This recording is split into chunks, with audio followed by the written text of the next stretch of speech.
বিসমিল্লাহির রহমানির রহিম।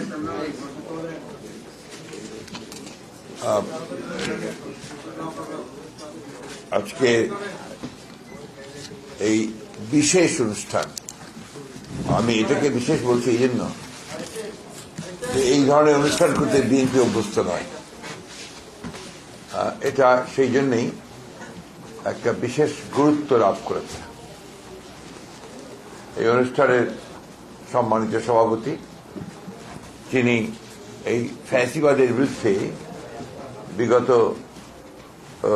বছরগুলোতে যখন আমরা আন্দোলন শুরু করেছি তখন থেকেই আমাদের সঙ্গে যে বুদ্ধিবৃত্তিক যে সমর্থন, সেই সমর্থন যিনি দিয়ে চলেছেন তার মেধা দিয়ে এবং তার কন্ট্রিবিউশন বিভিন্ন পাবলিকেশনের ক্ষেত্রে এবং বিভিন্ন প্রোগ্রামের ক্ষেত্রে, বিশেষ করে আপনার আমাদের যে আমাদের দেশের বেগম খালেদা জিয়ার যে ভিশন 2030 এইটা রচনার ক্ষেত্রে এবং আজকে যে আমাদের 31 দফা তার রচনার ক্ষেত্রে তার ভূমিকাকে অবশ্যই অত্যন্ত শ্রদ্ধার সঙ্গে স্মরণ করতে হবে। আমাদের জনাব জাবিউল্লাহ, সাবেক সচিব এবং চেয়ারপারসনের উপদেষ্টা, আমাদের মাঝে আজকে প্রধান আলোচক হিসেবে উপস্থিত আছেন আমাদের বাংলাদেশে আমি মনে করি মিডিয়ার ক্ষেত্রে যিনি একটা আইকন। বয়সটা 90 বলা হয়েছে, আমি তাকে এখনো মনে করি যে তিনি এখনো 30 বছরের যুবক। সেই হিসেবে তিনি কাজ করেন, কথা বলেন এবং এখনো অদম্য প্রাণ শক্তি নিয়ে তিনি কিন্তু লড়াই করে চলেছেন সমস্ত অন্যায়ের বিরুদ্ধে, সত্যের পক্ষে এবং ভালোবাসার পক্ষে। যে লাল গোলাপ এখন তিনি করছেন এবং অত্যন্ত জনপ্রিয় একটি অনুষ্ঠান। আমাদের মাঝে এখানে উপস্থিত আছেন এই অনলাইন যুদ্ধে যারা একদম প্রথম থেকে কাজ করছেন, যাদেরকে এখন পর্যন্ত অনেকে চেনেই না, জানেই না, তাদের উপরে যে নির্যাতন হয়েছে সেই সম্পর্কেও আমরা কেউ জানি না, তাদের কন্ট্রিবিউশনটাকেও আমরা কখনোই মূল্য দেইনি এবং তাদেরকে সামনে আমরা কখনো আনিনি। এরা পেছনে থাকে, লেখে। কিছুক্ষণ আগে আমার এই ছাত্র কাজল, সে বলেছে যে আমরা বলা বলিতে অভ্যস্ত নই, আমরা লেখালেখিতে অভ্যস্ত। আসলে এরা বলা বলি করে না থেকে সামনে আসতে পারে না, লেখে। আর লেখালেখি আজকাল আমরা বেশি পড়িও না, এটা একটা সমস্যা হয়ে গেছে। তবে যেটা পড়ে সেটাতে ওরা কাজ করছে। কিন্তু আমি কিছুদিন আগে বলছিলাম যে এই যে মোবাইলটা, এটাই কিন্তু এখন যুদ্ধের সবচেয়ে বড় হাতিয়ার, সবচেয়ে বড় হাতিয়ার। আমরা এটাকে অনেকেই উপলব্ধি করতে পারি না। এই হাতিয়ারটাই কিন্তু শত্রুকে পরাজিত করতে পারে। এই হাতিয়ারই কিন্তু একমাত্র যা করেছে 24-এর 5ই আগস্টের যে আন্দোলন, এই আন্দোলন এত দ্রুত স্ফুলিঙ্গের মতো ছড়িয়ে গেছে। কি কারণে? এই হাতিয়ারের কারণে। এই জায়গাটায় আমরা অনেক দুর্বল। এই জায়গাটায় আমাদেরকে সবল হতে হবে, আমাদের দীপ্ত পদচারণা থাকতে হবে। আমরা দেখি সোশ্যাল মিডিয়াতে আমাদের উপস্থিতি খুব কম। এটা বারবার আমরা বলেছি, বিভিন্নভাবে চেষ্টা করেছি। এখানে আছেন যারা এই মিডিয়া সেলের সঙ্গে জড়িত আছেন, বিভিন্নভাবে কাজ করছেন। বিকল্প নেই, ওই প্রচারণাকে দিয়েই মিথ্যা প্রচারণাকে কাউন্টার করতে হবে। এই কথাটা আমাদেরকে সবসময় মনে রাখতে হবে। যাই হোক,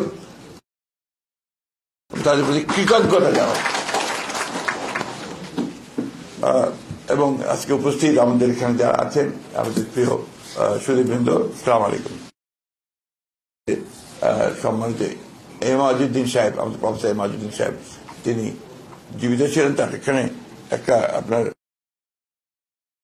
আজীবন যিনি সত্যের পথে লড়াই করেছেন, সংগ্রাম করেছেন, বিশেষ করে এই আমাদের জাতীয়তাবাদের রাজনীতিতে বিশ্বাস করে তিনি সংগ্রামটা তিনি করে গেছেন। আজকে তিনি আমাদের মাঝে নাই, তার প্রতি আমি আন্তরিক।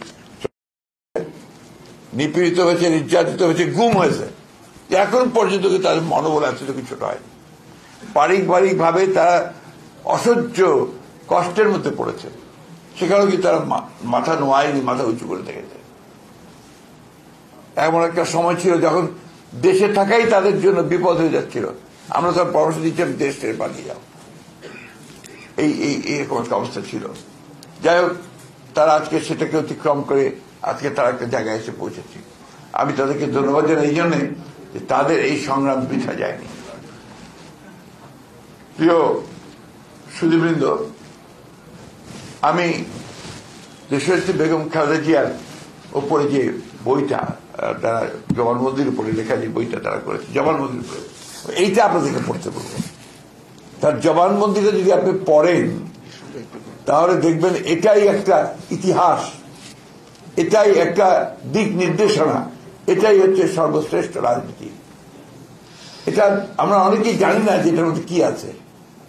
ওনার জবানবন্দি কোর্টে দেওয়া যে জবানবন্দিগুলো, এগুলো আমরা পড়া উচিত হবে বারবার করে। এই ক্ষেত্রে আমার মনে পড়ছে যারা এটা রচনা করেছিলেন, কয়েকজন করেছিলেন, অনেকে হেল্প করেছিলেন তাকে এই বিষয়গুলো, এই জবানবন্দি তৈরি করতে।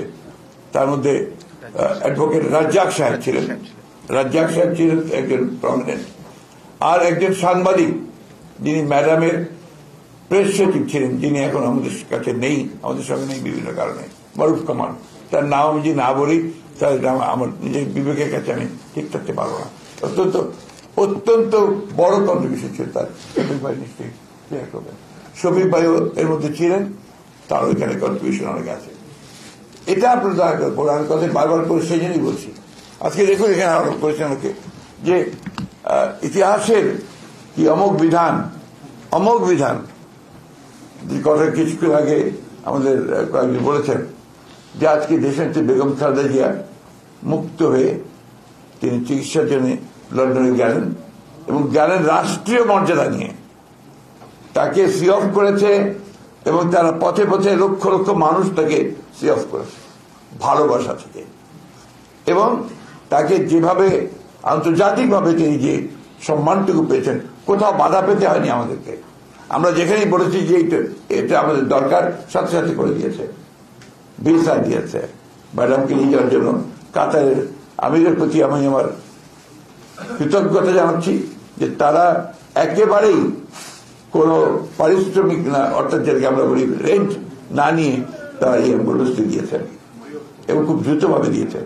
আমি ধন্যবাদ জানাই ব্রিটিশ সরকারকে যে তারা সেখানে তারকে যাওয়ার ব্যাপারটা নিশ্চিত করেছেন এবং সেখানে আমাদের যারা আছেন, আমাদের ভারপ্রাপ্ত চেয়ারম্যান তারেক রহমান সাহেব সহ, তারা সেখানে তার চিকিৎসার ব্যবস্থা শুরু করেছেন।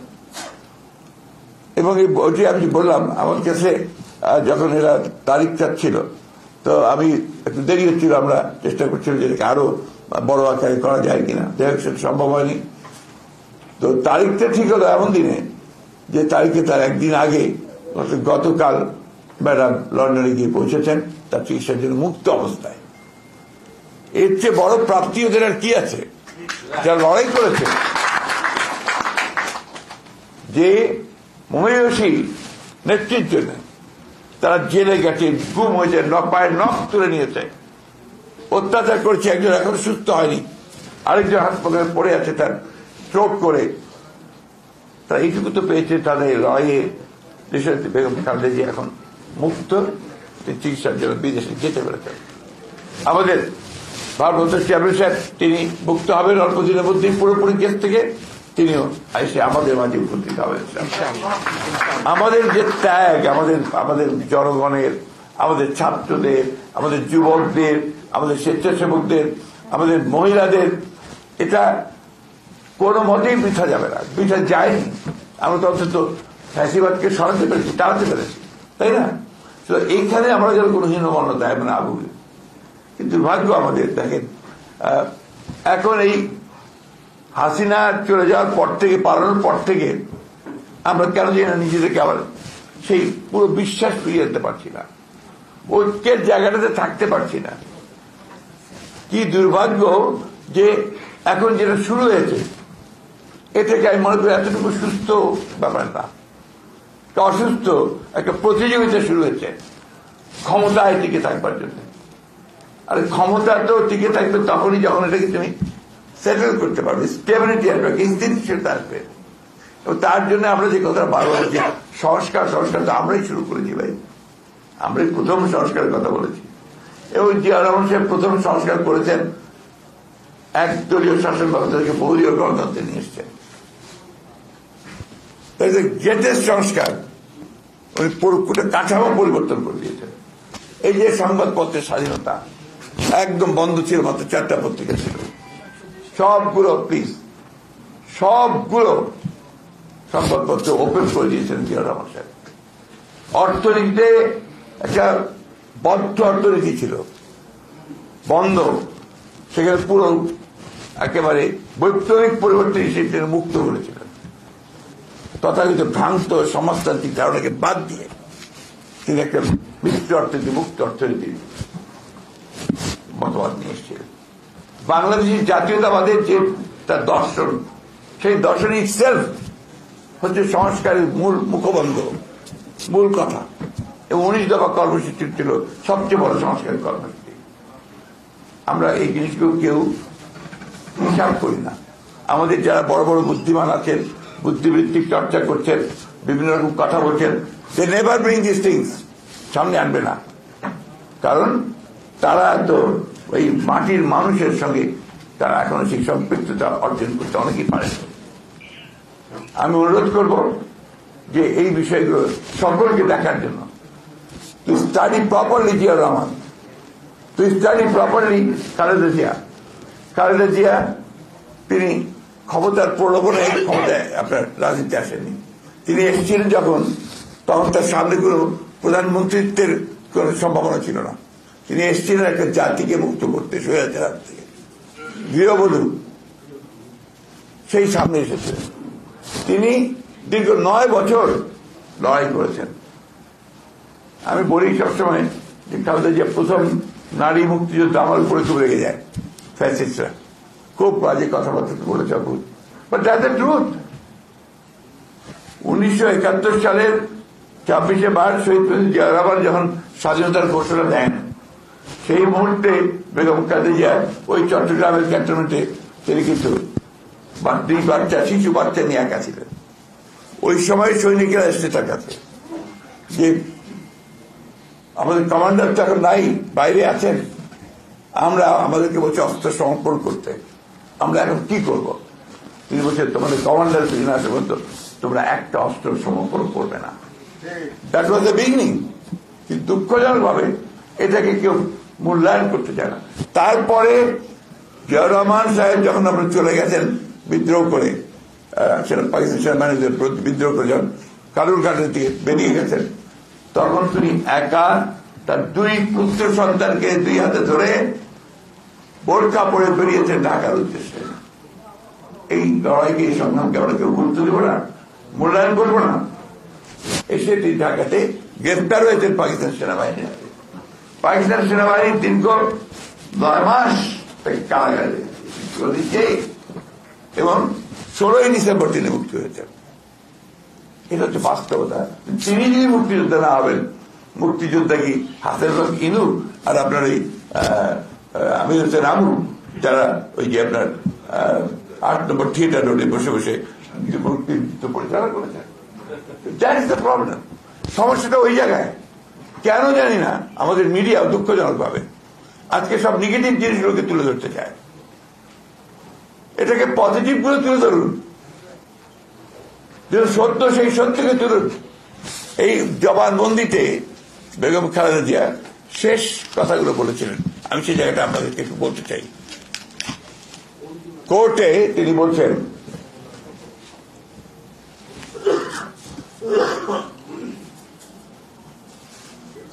আমি আমার পদে আসীন থেকে নিষ্ঠা সহতার সঙ্গে দায়িত্ব পালন করেছি, কোন আইন ভঙ্গ বা অপরাধ করিনি। আমি আমার বক্তব্য শেষ করছি পবিত্র কোরআনের সূরা নিসার 135 নম্বর আয়াতটির বাংলা তর্জমার কথা উল্লেখ করে, হে ঈমানদারগণ, তোমরা ন্যায়ের উপর প্রতিষ্ঠিত থেকো, আল্লাহর ওয়াস্তে ন্যায়সঙ্গত সাক্ষ্য দান করো, তাতে তোমাদের নিজের বা পিতা মাতার অথবা নিকটবর্তী আত্মীয়স্বজনের যদি ক্ষতি হয়, তবুও কেউ যদি ধনী বা দরিদ্র হয়, তো আল্লাহ তাদের শুভাকাঙ্ক্ষী তোমাদের চাইতে বেশি। অতএব তোমরা বিচার করতে গিয়ে রিপুর কামনা বাসনার অনুসরণ করো না। আর যদি তোমরা ঘুরিয়ে পেঁচিয়ে কথা বলো কিংবা পাশ কাটিয়ে যাও, তাহলে আল্লাহ তোমাদের যাবতীয় কাজকর্ম সম্পর্কেই অবগত। এটা কোরআনের আয়াতের উক্তি দিয়ে শেষ করেছিলেন আমাদের নেত্রী দেশনেত্রী বেগম খালেদা জিয়া। দেখুন, এই ৫ তারিখের পরে, তার সিপাহী জনতার বিদ্রোহের পরে, অভ্যুত্থানের পরে প্রথম যে সভাটা আমরা করলাম, মনে আছে নিশ্চয়ই, আমরা প্রণয়ের সামনে আমরা একটা সভা করেছিলাম ৭ তারিখে, না ৭ তারিখ। সেই সভায় আমাদের অনলাইনে 2 জন বক্তব্য রেখেছিলেন। একজন হচ্ছে আমাদের চেয়ারপারসন দেশনেত্রী বেগম খালেদা জিয়া, একজন আমাদের ভারপ্রাপ্ত চেয়ারম্যান জনাব তারেক রহমান। দেশনেত্রী বেগম খালেদা জিয়া 4-5টা কথা বলেছিলেন।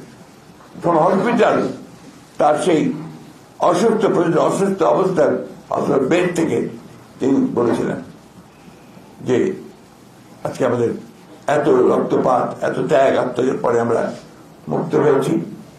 এই মুক্তির জন্য যারা জীবন দিয়েছে, প্রাণ দিয়েছে, উৎসব করেছে, তাদের প্রতি কৃতজ্ঞতা জানিয়েছেন।